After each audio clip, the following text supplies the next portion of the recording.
Bab 1801. Juliana memprotes, "Kak, kamu tidak bisa membunuh kami begitu saja. Aku tahu kamu adalah Marsekal Agung, tapi itu tidak berarti kamu bisa membunuh kami warga sipil. Kami tidak melakukan kesalahan apapun." Zeke membentak, "Kamu berkolusi dengan Netherworld untuk mencuri fortuna negara, dan kamu berencana untuk menggulingkan pemimpinnya. Itu tidak tampak seperti, tidak ada yang salah bagiku." Juliana berargumen, "Tidak. Itu hanya sesuatu yang kamu buat. Ini pertama kalinya aku mendengar tentang Netherworld. Itu benar. Tidak mungkin aku bekerja dengan mereka."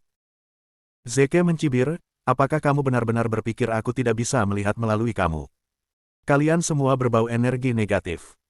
Jelas kamu telah berhubungan dengan Netherworld untuk waktu yang lama sekarang."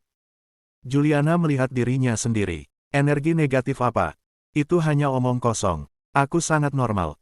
Baik. Bunuh saja aku jika kamu mau, tapi paling tidak yang bisa kamu lakukan adalah berhenti membuat semua tuduhan tidak masuk akal ini. Melihat bagaimana Juliana tampaknya tidak berpura-pura tidak bersalah, Zeke menyadari satu hal. Dia sepertinya tidak berbohong. Mereka mungkin tidak tahu tentang Netherworld. Meski begitu, mereka masih berbau energi negatif. Mereka mungkin tidak tahu bahwa beberapa anggota Netherworld bersembunyi di antara mereka. Zeke mengumumkan, "Saya tidak akan pernah membunuh orang yang tidak bersalah. Karena Anda tidak mempercayai saya, maka saya akan menunjukkan beberapa bukti." Dengan itu, dia membentuk energinya menjadi belati dan memotong pergelangan tangan Juliana. Lukanya mengalir sekitar 2 inci dalamnya. Dalam kebanyakan keadaan, arteri akan terpotong, dan darah akan berceceran di mana-mana. Namun, tidak setetes darah pun mengalir dari luka Juliana. Seolah-olah belati telah memotong ikan mati, bukan orang yang hidup dan bernapas. Juliana bahkan tidak merasakan sakit sama sekali. Bahkan, dia tidak merasakan apa-apa. Dia menatap lukanya dengan tidak percaya, lalu dia menangis. Apa ini? Kenapa ini terjadi padaku? Seharusnya aku berdarah sekarang, jadi kenapa tidak? Katakan padaku, apa yang terjadi?" Semua orang yang lebih muda di Kementerian Suci juga memotong pergelangan tangan mereka setelah melihat contoh itu, tetapi seperti yang diharapkan, mereka juga tidak berdarah. Kesadaran bahwa mereka mungkin telah menjadi semacam undead membuat semua orang di sana ngeri. Zeke membenarkan kecurigaan mereka, "Tubuhmu telah dimodifikasi oleh energi negatif, mengubahmu menjadi sesuatu yang berada di antara manusia dan hantu. Kami menyebut makhluk sepertimu abadi. Namun, dalam kasus ini, makhluk abadi lebih seperti berjalan, bernapas. Mayat. Alasannya, mereka tidak punya darah." Semua wanita mengutuk, "Sialan. Orang-orang itu adalah mayat hidup. Ketika mereka mengatakan bahwa mereka dapat memberi kita masa muda yang abadi, saya pikir mereka adalah dewa. Abadi, bahkan. Sekarang mereka mengubah kita menjadi abadi, tapi kita tidak lebih dari zombie hidup. Kita dipermainkan seperti biola. Orang-orang itu membohongi kita." Wanita lain menangis. Killer Wolf mengangkat pedangnya dan menempelkannya ke leher Juliana. "Katakan di mana orang-orang itu sekarang. Jika saya benar, orang-orang yang mereka sebutkan pasti orang yang sama dari Netherworld. Masalahnya adalah, mereka tidak tahu bahwa orang-orang itu adalah Netherworlder meskipun mereka telah lama berhubungan dengan mereka." Juliana ragu-ragu untuk berbicara beberapa kali, tetapi pada akhirnya, dia berkata, Aku tidak tahu. Aku benar-benar tidak tahu. Aku tidak berbohong. Tolong jangan tanya apa-apa tentang mereka. Kami tidak mengkhianati bangsa. Sungguh. Yang kami lakukan hanyalah menukar beberapa informasi tidak penting tentang rahasia untuk sesuatu yang kami butuhkan." Soul Wolf meraung marah, "Apa yang baru saja kamu katakan, brengsek? Semua informasi negara itu penting. Semuanya. Serigala pembunuh, lakukan." Dengan lambaian tangannya, Killer Wolf memotong leher Juliana, meninggalkan luka yang dalamnya beberapa inci. Meski begitu, Juliana bahkan tidak meringis. Dia tidak berdarah, dia juga tidak merasakan sakit sama sekali. Bahkan setelah dia menderita luka yang seharusnya fatal, Juliana masih berdiri di sana seolah itu bukan apa-apa. Dia secara teknis adalah mayat sekarang. Kecuali Killer Wolf memotong-motongnya, tidak ada luka yang akan membunuhnya. Juliana terkejut, tentu saja, tetapi dia juga senang karena tidak ada senjata yang bisa melukainya. "Lari! Lari secepat mungkin!" Dia berteriak. "Kita semua undead sekarang. Senjata mereka tidak berguna untuk melawan kita. Semua anggota keluarga dari Ministry of Secret berlari untuk itu. Mereka dulunya adalah manusia biasa yang belum pernah bertemu seniman bela diri sebelumnya, jadi mereka tidak tahu betapa menakutkannya seseorang. Mereka tidak tahu bahwa tidak ada gunanya mencoba dan melarikan diri di tengah kekacauan. Seniman bela diri manapun yang sepadan dengan garam mereka akan menutup operasi itu dengan mudah. Bab 1802. Serigala Tunggal dan yang lainnya hendak mengejar mereka, tetapi Zeke meraung, "Mata-mata utara, dengarkan panggilanku." Begitu Zeke membuat perintah itu, Soul Wolf dan semua orang tahu bahwa tidak perlu mengejar lagi. Nasib para pelarian itu sama baiknya dengan disegel. Sawyer dan saudara-saudaranya tidak berhenti, tetapi Soul Wolf menghentikan mereka sebelum mereka bisa mengambil langkah lain. "Kenapa kamu menghentikanku?" Sawyer bertanya, terdengar khawatir.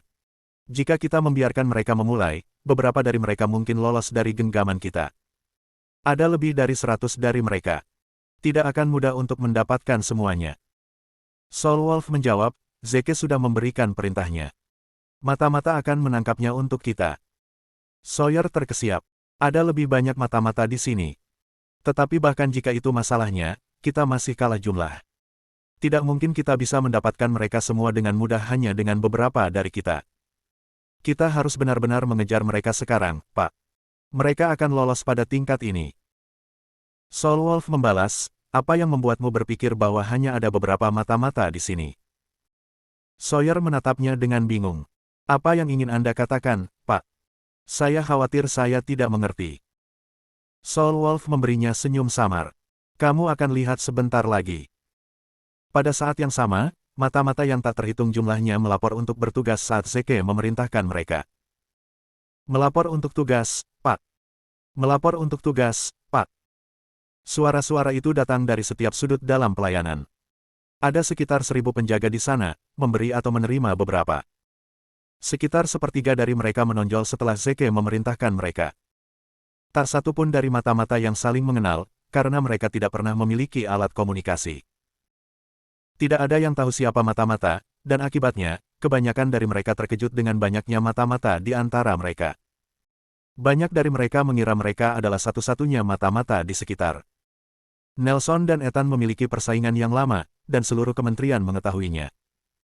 Mereka akan berbenturan kepala setiap kali mereka bertemu dan akan berbenturan kepala setiap kali mereka bertemu dan akan mencoba membunuh satu sama lain jika mereka diberi setengah kesempatan. Namun, sekarang setelah mereka terungkap sebagai mata-mata yang bekerja di bawah bos yang sama, realisasinya mengejutkan mereka. "Astaga! Kamu bekerja untuk Marsekal Agung juga, Nelson." "Oh, astaga! Aku tidak percaya ini." "Cek kamu, Ethan. Apa maksudmu kamu tidak bisa mempercayainya?" "Diam. Jika ninkompok sepertimu bisa bekerja untuk Great Marshal, kenapa aku tidak?" "Sialan, orang tua. Marsekal Agung sendiri memanggilku saat itu dan menyuruhku bekerja sebagai mata-mata di sini." "Dia tidak meneleponmu." "Tunggu dulu. Apakah kamu tidak melupakan sesuatu? Kami melapor untuk tugas pada waktu yang sama. Itu berarti Marsekal Agung memanggil kami berdua pada saat yang sama, dan dia memastikan kami tidak mengetahuinya." "Hah? Sepertinya Marsekal Agung sama liciknya seperti biasanya." Zeke membuat pesanan lain. "Mata-mata, dengarkan perintahku. Tangkap keluarga semua staf kementerian. Jangan biarkan satu pun dari mereka melarikan diri." "Ya, Pak." Sekitar 300 mata-mata bergerak pada saat yang sama untuk menangkap para pelarian, yang membuat mereka putus asa. Bahkan dalam mimpi buruk mereka yang paling liar pun mereka tidak dapat membayangkan bahwa 300 mata-mata telah menyusup ke barisan mereka tanpa mereka sadari. Dengan kata lain, semua yang mereka lakukan dilakukan di bawah pengawasan mata-mata di suatu tempat yang tidak mereka ketahui. Meski begitu, mereka tidak menyerah untuk melarikan diri. Mereka memberitahu penjaga mereka untuk melindungi mereka dan mengulur lebih banyak waktu agar mereka bisa lolos dengan sukses. Namun, semua mata-mata telah menguasai pedang naga tanpa ampun Zeke. Begitu mereka menggunakannya, tidak ada penjaga biasa yang bisa menghentikan mereka. Butuh beberapa saat, tetapi pada akhirnya, semua pelarian dibawa kembali ke aula besar. Tidak ada satupun yang berhasil melarikan diri. Mata-mata itu berlutut di depan Zeke. "Suatu kehormatan bertemu dengan Anda, Tuan." Zeke berkata, "Bangunlah, prajuritku. Terima kasih atas pelayananmu. Mata-mata itu menjawab dengan keras, merupakan suatu kehormatan untuk melayani Anda, Marsekal Agung. Saat itu, Raham Sawyer dan saudara-saudaranya ternganga dengan bodohnya. Ada 300 dari mereka. Astaga! Dan di sini saya pikir kami satu-satunya mata-mata di sekitar sini. Ini sangat sulit dipercaya. Zeke melirik para pelarian itu dengan dingin. Bawa mereka ke gerbang kota dan penggal kepala mereka, perintahnya dengan dingin. Juliana memohon untuk hidupnya, tolong kasihanilah kami. Tolong. Kami akan memberitahu Anda semuanya. Kami akan memberitahu Anda semua yang kami ketahui tentang orang-orang Netherworld itu. Tolong, kami akan memberitahu Anda semuanya. Saya tidak ingin mati. Kami tidak ingin mati. Zeke menjawab dengan dingin, maaf, tetapi informasi Anda yang sedikit tidak ada artinya bagi saya. Teman-teman, perhatikan perintah saya dan laksanakan. Ya Pak. Serigala Tunggal dengan cepat memberitahu mata-mata untuk menyingkirkan para penjahat dari pandangan mereka. Itu adalah hukuman berat bagi orang-orang itu, tetapi mereka juga tahu Zeke melakukannya untuk tujuan lain, dan itu adalah menyeret pria bertopeng itu kembali ke tempat terbuka. Bagaimanapun, dia adalah dalang di balik konspirasi kementerian. Anggota keluarga Kementerian Suci hanyalah kentang goreng kecil yang dijadikan umpan. Adapun untuk siapa umpannya, ya, jawabannya cukup jelas, kepala kementerian itu sendiri. Sawyer dan saudara-saudaranya ingin maju dan mengeksekusi anggota keluarga Kementerian Suci bersama mata-mata lainnya. Bab 1803. Namun, Zeke menghentikan mereka sebelum mereka bisa pergi.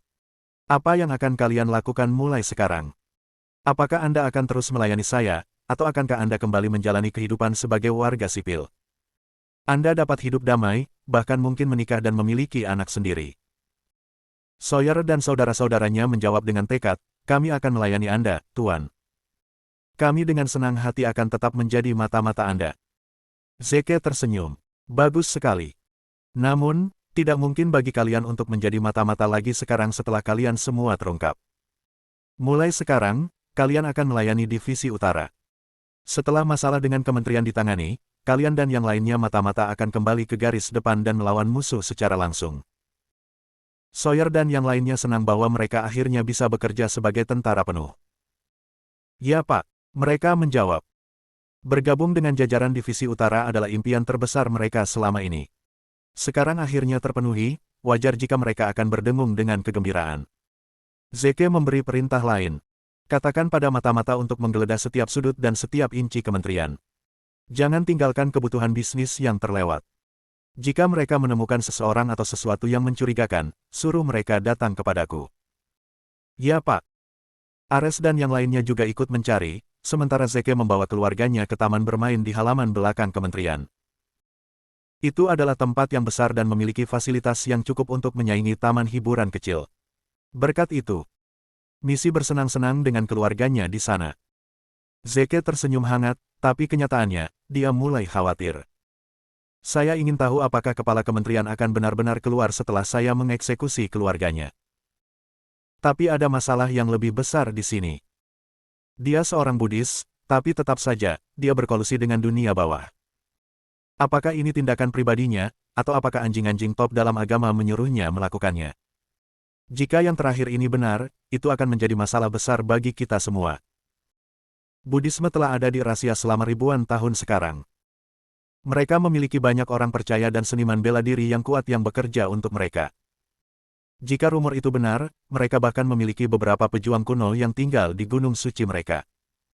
Jika kepala kementerian memiliki kekuatan Buddhisme yang mendukungnya, akan ada pertumpahan darah di sini. Setengah jam kemudian, Soul Wolf berlari kembali ke Zeke.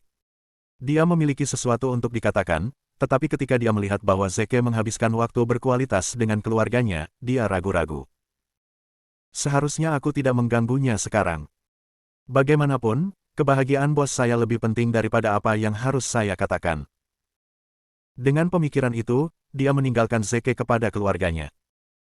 Zeke memperhatikannya, tentu saja, tetapi karena misi terlihat sangat bahagia saat ini, dia tidak memberitahu Soul Wolf untuk melaporkan situasi itu kepadanya. Lagi pula, dia tidak ingin merusak kesenangan misi dengan pekerjaan. Lacey juga memperhatikannya, jadi dia berkata, Zeke, kamu bisa kembali bekerja jika kamu mau. Soul Wolf sepertinya memiliki sesuatu yang penting untuk diberitahukan kepadamu. Zeke menggelengkan kepalanya sambil tersenyum. Tidak apa-apa. Dia bisa menanganinya sendiri. Dia tidak membutuhkan bantuanku. Lagi pula, tidak setiap hari aku bisa bertemu misi. Aku harus menghabiskan lebih banyak waktu dengannya hari ini. Lesi tertawa kecil. Baiklah, Zeke. Kamu dapat menghentikannya sekarang. Kembali bekerja. Aku tahu kamu bertanya-tanya apa yang dikatakan Serigala Tunggal. Akan sulit bagimu untuk menghabiskan waktu bersama kami jika kamu berada dalam masalah ini. Negara. Selain itu, Anda harus menjaga keamanan semua orang terlebih dahulu. Itulah satu-satunya cara Anda dapat menjaga kami tetap aman. Anda tidak dapat mengecewakan bangsa hanya karena kami. Zeke memikirkannya, lalu dengan enggan dia berkata, aku mengerti. Baiklah kalau begitu. Dia menepuk bahu misi. Aku harus pergi bekerja sekarang, misi. Tapi aku akan kembali sebentar lagi. Bersikaplah baik sampai saat itu. Misi mengangguk mengerti. Oke, ayah. Kamu pergi melakukan pekerjaanmu. Oh, dan ayah. Bisakah kita makan KFC malam ini? Aku ingin burger ayam mereka. Tentu kita bisa, sayang, Zeke menyetujuinya segera sebelum pergi.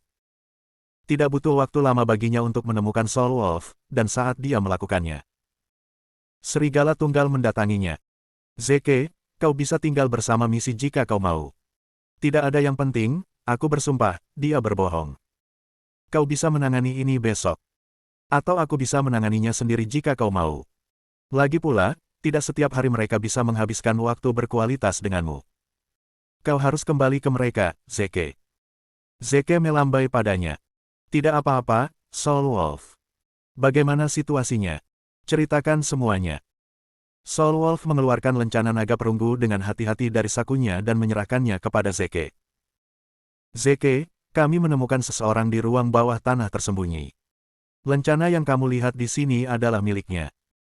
Ketika Zeke melihat lencana naga, dia tampak sangat bersemangat, seolah-olah dia akhirnya menemukan sesuatu yang penting. Akhirnya, aku menemukannya. Setelah sekian lama. Bab 1804. Zeke memerintahkan, bawa dia ke saya. Cepat. Tidak, lupakan itu. Saya akan menemuinya sendiri. Bawa saya ke dia. Ya, Pak. Soul Wolf mengangguk cepat dan membawa Zeke ke ruang bawah tanah. Zeke akan meminta Soul Wolf menerbangkannya langsung ke penjara bawah tanah jika dia bisa, karena dia ingin melihat pemilik lencana itu saat itu juga. Lencana itu istimewa karena hanya dimiliki oleh mata-mata langsung. Seorang mata-mata langsung adalah seseorang yang memiliki hak istimewa untuk tetap berhubungan dengan Zeke sendiri. Tidak ada perantara dalam hal itu juga. Bahkan setelah bertahun-tahun, hanya 10 mata-mata yang dipromosikan ke jajaran mata-mata langsung, dan mereka semua memegang lencana naga yang sama dengan yang dipegang Zeke. Beberapa tahun yang lalu, Zeke memerintahkan salah satu bawahannya yang paling dipercaya untuk datang ke Corleone dan menjadi mata-mata langsung. Namun, Zeke kehilangan kontak dengan mata-mata itu beberapa tahun yang lalu, dan dia tidak pernah mendengar kabar dari orang itu sejak saat itu. Dia bahkan mengirim lebih banyak mata-mata untuk menyelidiki kasus mata-mata langsung yang hilang, tetapi mereka kembali tanpa satu petunjuk pun tentang keberadaan mata-mata langsung itu. Bahkan ada saat ketika Zeke berpikir bahwa mata-mata itu mungkin telah binasa. Namun, munculnya lencana yang dia pegang mungkin membuktikan bahwa dia salah. Dia mungkin masih hidup. Apa yang terjadi padanya? Mengapa dia disimpan di penjara bawah tanah? Soul Wolf dan Zeke datang ke Dungeon tak lama setelah itu. Itu dibuat khusus untuk penyembuhan air, suatu bentuk penyiksaan yang kejam. Itu jorok, kacau, dan tidak memiliki semua fasilitas dasar. Bahkan toilet di desa terpencil akan terlihat lebih baik dari ini. Jika manusia menjadi sasaran lingkungan yang mengerikan seperti ini, mereka akan mati atau gila. Hanya ada satu orang yang ditahan di penjara. Atau sesuatu yang menyerupai manusia, yaitu semua anggota badan tahanan dipenggal, sementara mata, hidung, dan telinganya dicungkil, tidak meninggalkan apapun kecuali lubang kecil di dalamnya. Satu-satunya hal yang masih berfungsi pada dirinya adalah mulutnya, dan itu mungkin disengaja. Sipir tahanan harus melakukannya jika dia ingin mengekstrak informasi apapun darinya. Semakin Zeke menatapnya, semakin patah hatinya. Ya, saya tahu dia. Dia yang selama ini aku cari. Carl Sims. Zeke memiliki banyak teori, tetapi tidak satupun dari mereka yang melibatkan Kal yang tinggal di penjara bawah tanah selama bertahun-tahun. Tidak, tepatnya, Kal nyaris tidak selamat. Dia mulai merasa bersalah dan membenci dirinya sendiri karena datang terlambat untuk menyelamatkan Kal dari siksaan. Serigala tunggal membuka pintu kandang. Ketika Kal mendengar pintu berderit terbuka, dia mulai berteriak dan menggeliat. Kamu binatang. Kamu bastard. Bunuh aku jika kamu berani. Hah. Tapi aku yakin kamu tidak akan melakukannya. Lagi pula, kamu terlalu bodoh untuk melakukannya. Kamu hanyalah seorang pengecut, kamu dengar saya. Pengecut. Dan Anda menyebut diri Anda seorang pria. Kamu lebih rendah dari manusia. Semua gigi Kal dicabut, mencegahnya bahkan membunuh dirinya sendiri. Hidup hanyalah neraka pada saat itu bagi Kal. Yang dia inginkan hanyalah seseorang untuk mengeluarkannya dari kesengsaraannya. Soul Wolf menegur, tenang dan diam. Kami di sini untuk menyelamatkanmu. Seolah-olah aku percaya itu, bastard. Kal mengutuk. Apa yang akan terjadi hari ini? Polisi baik polisi jahat? Atau apakah itu siksaan biasa? Atau apakah Anda akan mencungkil organ saya kali ini? Lakukan keburukanmu. Aku tidak akan pernah mengatakan apapun padamu. Tidak pernah. Zeke menarik napas dalam-dalam dan berkata pada Soul Wolf, tinggalkan kami sendiri, Soul Wolf. Ya Pak. Serigala tunggal mengangguk dan meninggalkan Zeke di penjara sendirian bersama Kal. Saat Zeke berbicara, Kal mulai membeku dan melihat ke arahnya secara refleks. Untuk sesaat di sana, dia lupa bahwa dia telah kehilangan penglihatannya. Dia gemetar karena kegembiraan. Suara itu. Kedengarannya sangat familiar. Kedengarannya sangat mirip dengan Great Marshal. Selama bertahun-tahun dia memimpikannya bertemu Zeke secara langsung. Apakah dia di sini? Apakah dia akhirnya di sini? Siapa kamu? Kal bertanya, suaranya bergetar. Zeke menghampirinya dan melepaskan rantai di lehernya. Mata-mata utara nomor 010, Kal Sins. Terima kasih atas jasamu. Pasti sulit bagimu. Saat Zeke membuka mulutnya, Kal berlutut tanpa ragu-ragu.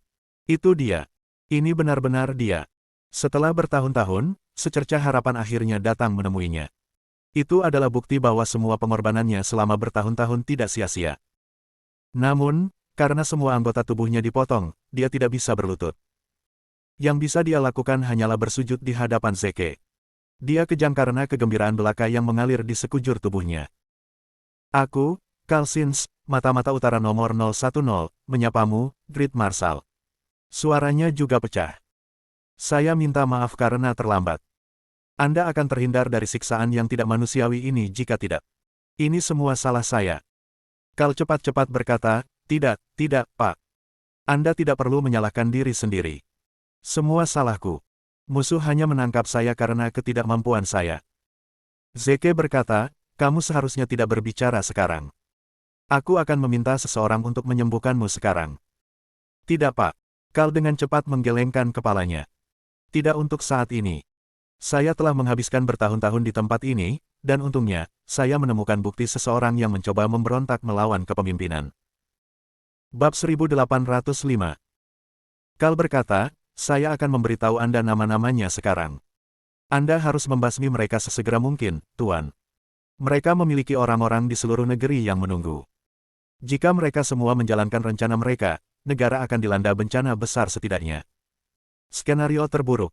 Fortuna mungkin terbunuh untuk selamanya. Dia melanjutkan, musuh telah mencoba yang terbaik untuk membuat saya memberitahu mereka nama-nama selama bertahun-tahun, tetapi saya bertahan dan menolak. Zeke bertanya, musuh yang kau bicarakan ini. Ini adalah kepala Kementerian Suci saat ini, bukan? Mengapa dia sangat menginginkan daftar ini? Kal menjawab, karena dia ingin merebut kepemimpinan juga. Namun, dia tidak bisa melakukannya sendiri, jadi dia ingin bergabung dengan mereka. Karena masalah ini telah meningkat ke tingkat keamanan nasional, Zeke harus lebih memperhatikannya. Katakan padaku nama-nama musuh kita, katanya cepat. Kal memberitahunya semua nama pengkhianat, dan tidak butuh waktu lama bagi daftar untuk masuk ke dalam 3 angka. Namun, Zeke adalah prajurit kelas tertinggi. Ingatannya 100 kali lebih kuat daripada kebanyakan orang, jadi dia mengingat setiap nama tepat setelah Kal mengatakannya. Kal melanjutkan, Pak, saya punya satu permintaan. Saya harap Anda akan menyetujuinya, meskipun itu bukan permintaan yang menyenangkan. Zeke memberinya izin untuk berbicara. Lanjutkan. Pak, saya mohon. Tolong bunuh keluarga saya. Masing-masing dari mereka, pinta Kal. Zeke bertanya dengan rasa ingin tahu, mengapa kamu membuat permintaan seperti itu? Karel menghela napas. Tuan, sejujurnya, saya adalah kepala sebenarnya dari Kementerian Suci Corleone. Yang Anda lihat di luar hanyalah penipu. Dia mengurung saya di penjara ini, menyamar sebagai saya, dan mengambil alih semua milik saya. Hidup, termasuk keluarga saya. Ia melanjutkan, keluargaku sebenarnya mengetahui hal ini juga. Mereka tahu diriku yang sebenarnya dikurung di sini, sementara si penipu melarikan diri. Meski begitu, mereka memilih untuk meninggalkanku dan berpihak pada bintang B itu, bekerja untuknya, melakukan tugasnya. Perbuatan kotor. Mereka tidak lain adalah pengkhianat bangsa. Mereka tidak pantas mendapatkan apapun kecuali hukuman yang paling berat. Zeke mengangguk termenung. Aku mengerti. Baiklah kalau begitu. Aku akan mengambil ini dengan tanganku sendiri. Terima kasih Pak. Zeke dapat dengan sempurna memahami bagaimana perasaan Kal. Keluarganya tahu dia yang sebenarnya dikurung di penjara yang mengalami siksaan paling kejam, tetapi meskipun demikian, mereka memilih untuk meninggalkannya dan berpihak pada pengkhianat lain. Kal dipotong-potong dan dibiarkan membusuk di penjara. Pada saat yang sama, seluruh keluarganya mengkhianatinya. Dia disiksa baik secara fisik maupun mental. Fakta bahwa dia masih hidup dan bertahan sudah merupakan keajaiban. Selain itu, kewarasannya masih bertahan. Satu-satunya penjelasan yang mungkin untuk itu adalah karena misinya. Gagasan bahwa dia harus menyelesaikan misinya mendukungnya selama bertahun-tahun yang panjang dan sepi ini. Zeke memberitahunya, kamu melakukannya dengan baik, Kal. Sekarang kamu bisa istirahat. Seseorang akan membawamu ke ruang Cygnus. Kamu bisa menyembuhkan di sana. Ruang Cygnus adalah fasilitas medis mutakhir. Itu akan menambal muap. Kami bahkan dapat membuat ulang anggota tubuh dan organ yang hilang dengan teknologi saat ini juga. Kal dengan cepat berkata, Tuan, saya hanyalah monster yang aneh sekarang. Belum lagi keluargaku mati bagiku. Saya tidak punya apa-apa untuk hidup. Nyatanya, hidup itu sendiri tidak lain adalah neraka bagiku sekarang.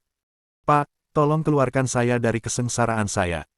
Itulah satu-satunya hal yang saya inginkan untuk saat ini. Zeke memerintahkan, dengarkan perintahku, Kal Sins. Saya memerintahkan Anda untuk menyembuhkan di ruang Cygnus.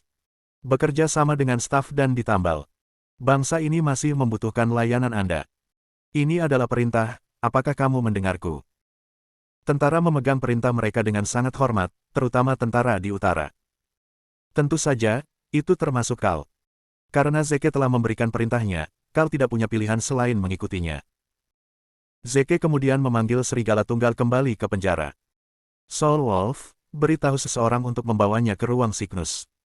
Anda dapat menggunakan sumber daya seluruh bangsa untuk menambalnya jika Anda harus. Serigala tunggal mengangguk cepat, lalu dia mengatur seseorang untuk membawa Kal pergi ke ruang Cygnus. Zeke memberitahunya nama-nama pengkhianat juga. Tangkap para pengkhianat ini dan awasi mereka dengan ketat. Jika ada di antara mereka yang mencoba melawan, Anda memiliki izin untuk menggunakan kekuatan ekstrim. Serigala tunggal menerima perintahnya, ya, Tuan. Kemarahan dan kemarahan mulai mendidih dalam diri Zeke. Pria bertopeng itu menyamar sebagai kepala Kementerian Suci. Seolah itu tidak cukup, dia terus melakukan kejahatan yang lebih parah. Dia berkolusi dengan Netherworld untuk mencuri Fortuna, berencana untuk menyakiti keluargaku, mencuri sebagian dari energi mentalku, memotong mata-mata langsungku, dan mengurungnya selama beberapa dekade. Dia harus mati.